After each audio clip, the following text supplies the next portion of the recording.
Fall Guys. It's the new Battle Royale by Mediatronic and published by Devolver Digital. You haven't heard of Fall Guys? Let me tell you about Fall Guys. Right, so if you want to make a delicious Fall Guys stew, you start by throwing in some Wipeout. Remember that TV show where you wondered how nobody had broken a leg yet? Yeah, that one. Next you throw in some Battle Royale games. Delicious. Then you toss in some bangin' tracks. Stir constantly on high until, boom, you got yourself a delicious Fall Guys stew. This game has kind of been popping off since its release. It's got solid Twitch numbers and solid Steam numbers, and they even had to expand their matchmaking server capacity to accommodate the influx of new players after a couple of big streamers and YouTubers showed the game off. That combined with its indie price point of about $20 Canadian and probably less American, makes Fall Guys about as big as a hit as an indie studio can hope for. So what exactly is Fall Guys? As I said earlier, it's a battle royale whose moment-to-moment gameplay emulates obstacle course and challenge-based reality shows like Wipeout or Takeshi's Castle. Every stage is something like an obstacle course or a team challenge, and if you don't do well enough, you'll be eliminated from the game. That goes on until there's a single winner. It's a pretty casual game overall. There isn't a ton of advanced tech or cutthroat esports stuff going on here. It's a wholesome, friendly competition experience, which, given the state of the world right now and the amount of hardcore competitive games I've been playing, that's honestly something I can really use. Like I said in my last Battle Royale video, when looking at a new Battle Royale game, it's essential to ask why I'm playing this game when I could be playing Fort Legends Battleground Zone. Well, I think the difference is pretty obvious here. The moment-to-moment gameplay is completely different, but I think it goes a little bit deeper than just that.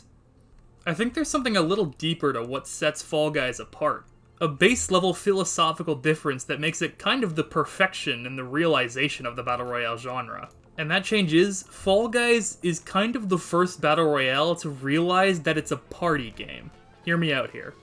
Battle Royales all have the hallmark design elements of party games. Low stakes, massive advantages and disadvantages being handed out by the roll of a dice, a design that makes bad players win just as many games as good ones. Seriously, even the best Fortnite players have win rates between 20 and 30%.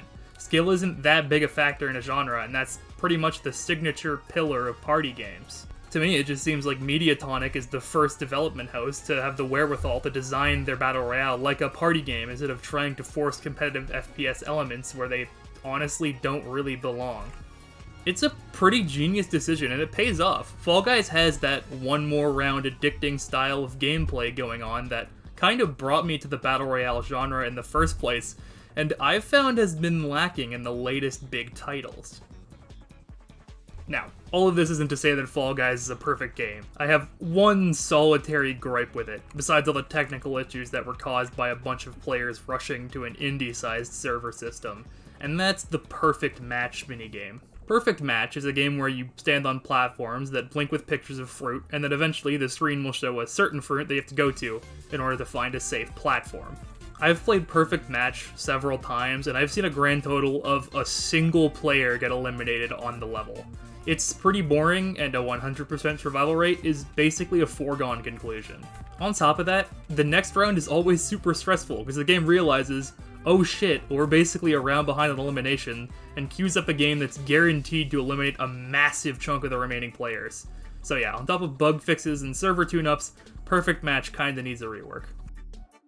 On top of all those other things Fall Guys is going for it, it's got a pretty sweet cosmetic system. First off, there is no free versus paid battle pass. If you own the game, you have the full battle pass, and there's no paywall to getting any of the extra rewards. On top of that, the skins available in the shop can be picked up with either kudos, which are earned just by playing, or crowns, which you get one of every time you win. This makes it so that the skins that you need to buy with crowns are actually special when you have them, since winning is the only way to get your hands on them, and they're sort of a sign of skill.